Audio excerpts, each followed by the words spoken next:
Hallelujah. How's it going, guys? My name is Blessious, and I hope you're having a wonderful day. When I'm posting this, it is Thursday, and you know what that means? This week at Bungie is released, and inside it is something that has a lot of, well, data for something that could be really cool for old D1 players, and if you aren't an old D1 player, something that could be exciting to you. Now, before we get into this is a kind of different video, and I apologize. This Tuesday, there was a patch that hit Destiny it was pretty cool. It buffed a hard light, removed the screen shake, and it also removed this bug that really nerfed Breakneck. And well, I wanted to make videos on that, but literally Comcast rewired the cable in my house. So it was a crazy couple days, and I could barely even get a stream up. So I do apologize. Videos are coming back to normal soon. So once you dig into, well, the Bungie TWAB, you can find the Imperium Foundation. It says, next week, the Imperium Foundation rebuild effort begins. Saint 14 will ask all Guardians to contribute to building a beacon that will be the foundation for things to come next season. The Tower Obelisk will be the focal point for this event, so make sure you have it unlocked and ready to go, as it's going to have some hefty benefits to take advantage of. Players will need to come together and contribute resources towards a common goal.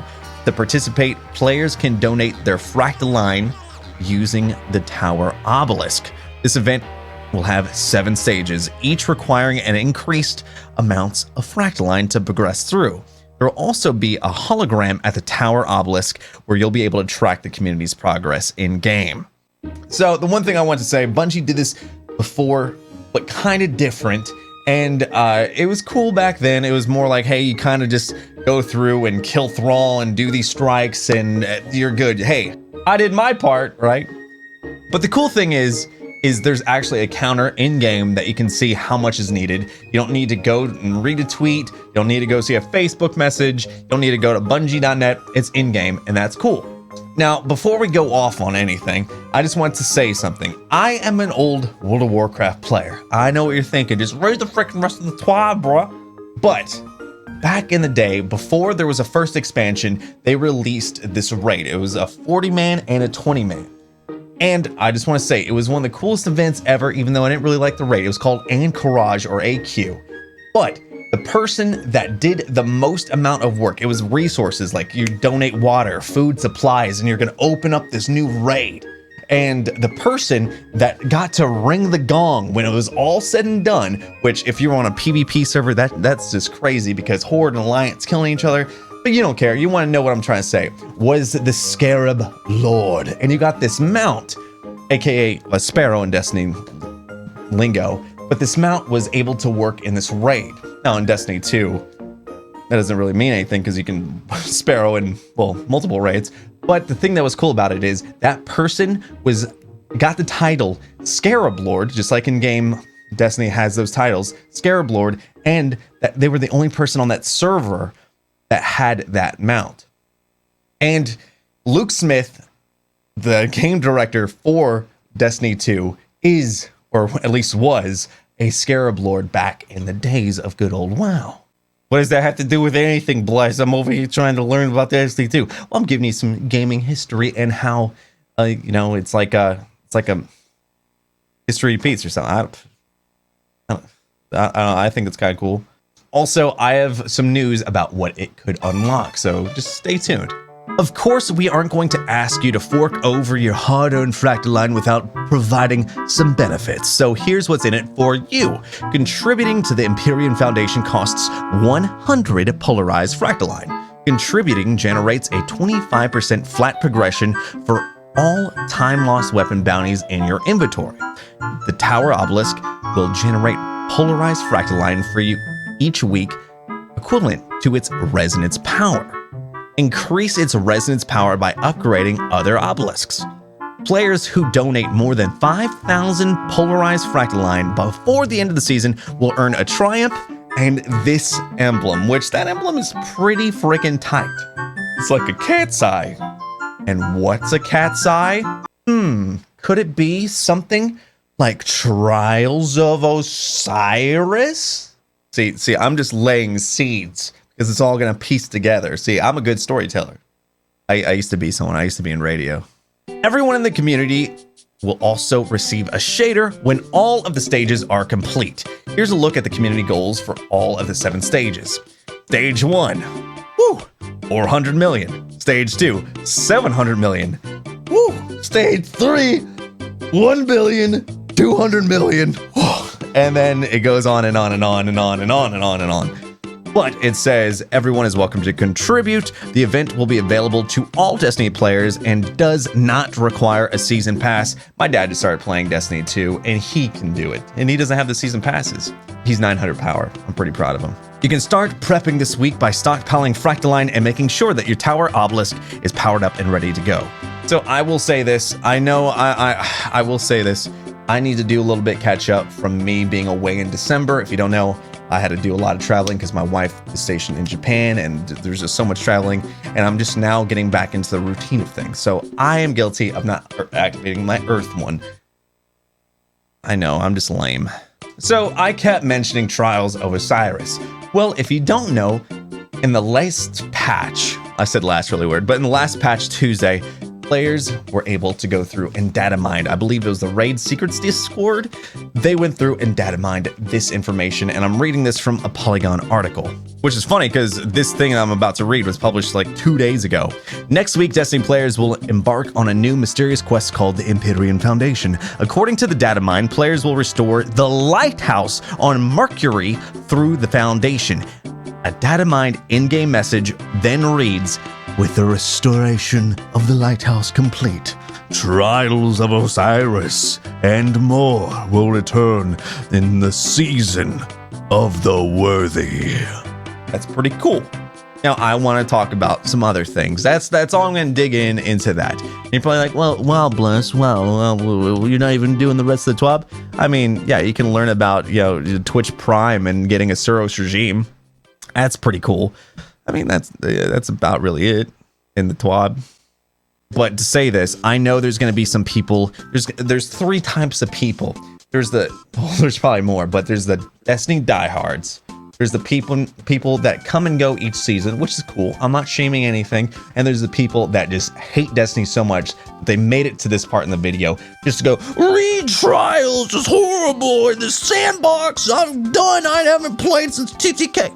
But more power to you, man. Hey, man, I have weird things that I like to do too, but yeah.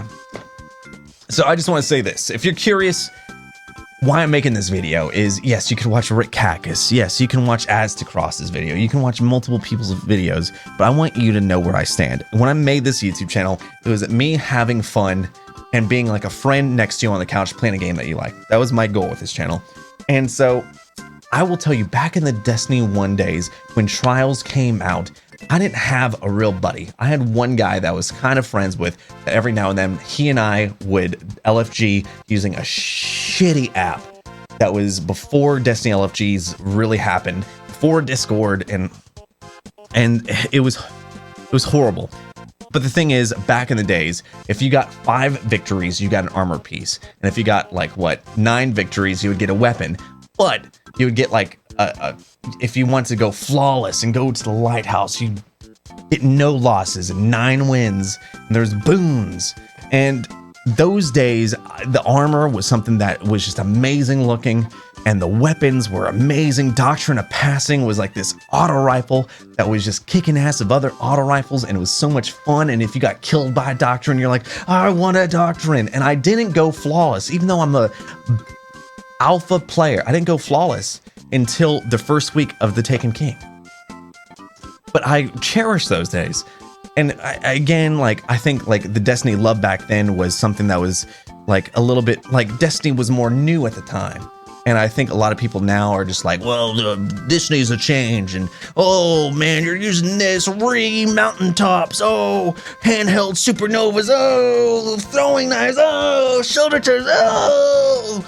Yeah, I get that. I mean, yeah. Trials might be a little bit weird. Sorry, Comcast has been over all the time, and my dogs are a little jumpy. But, yes, getting sniped across with a certain fusion rifle across the map will suck. But the thing is, I'm just going to circle this back. I will never be upset being not invited to a Bungie summit. And the last Bungie summit they had a bunch of PvP players. Rumor had it, Dr. Lupo went, Real Crafty went, like the top of the line of the PvPers went. And yeah, they're under NDAs, but like, if Trials is coming and they're all kind of, I don't know if they're happy about it, but like for them to go, there has to be something cool that they're cooking up. I'm not saying Trials is going to be a battle royale. I'm not saying anything like that, but they have to have something cool up their sleeves that's going to be coming with this. It can't be the same sandbox. And I will tell in this, people might be unhappy in this current season of Destiny 2. And let me just say one thing. This is going to be, I've said this multiple times in my stream, twitch.tv/Blessious. Players have it remotely good in Destiny 2 when it comes to Christmas content. And what I call Christmas content is dawning. Because back in the day, in vanilla Destiny, you didn't really get anything. You got an engram from Master Raoul. The next one, you got SRL, and then just dawning emotes. There was, I think like that was before Test Eververse, or it might be the introduction to Test Eververse. And then, yes, you had input, like SRL was still cool, and you could go through and get SRL armor sets. And then the next one, it was kind of the same thing, but it wasn't until like I will say, man, I think, and this is just me speculating, when Shadowkeep was being produced, a separate team made the Season of the Dawning, and this thing was probably, the season was probably in the can way before Christmas started. And the reason is when you work for a big business, the big boys take vacation during Christmas, and all the following underlings take vacation further and further and further into January. And then they get back, and they probably started working on, you know, the Trials things way before Shadowkeep launched, and they're still working on it now. And I know that's like a really like okay boomer thing to say, but like we have it pretty good, because back in my day, we just got SRL and just hey, pay Test Eververse. At least you have some content. That's just me. For me, also, I am a solo player, so you're probably like, hey, Bless, I mean, if Trials comes back, what, unless they have a solo queue, like, you're not gonna be able to play. You're right, man. I don't like to bug people. I could easily, you know, send a DM to you know, a friend that's like, hey, could you please help me? But man, I have this guilt complex where it's just like, yeah, I'm just gonna suck and hold you down. Why would I even do that? And then it goes even further. It's like, man, you don't even want to hear from me. Why would I bother you? But yeah, boy, if Trials comes back, it has me excited, because screw Trials of the 9, hated that. But if they capture some of the magic of old Trials of Osiris, innovate it a little bit, fix up that sandbox, do some tweaking to it, I'm really interested. Anyway, those are my honest opinions, and now you can understand the point of this video. I love you. I hope you have an amazing day. I would love to hear your thoughts down below. And until next time, dudes, Cowabunga.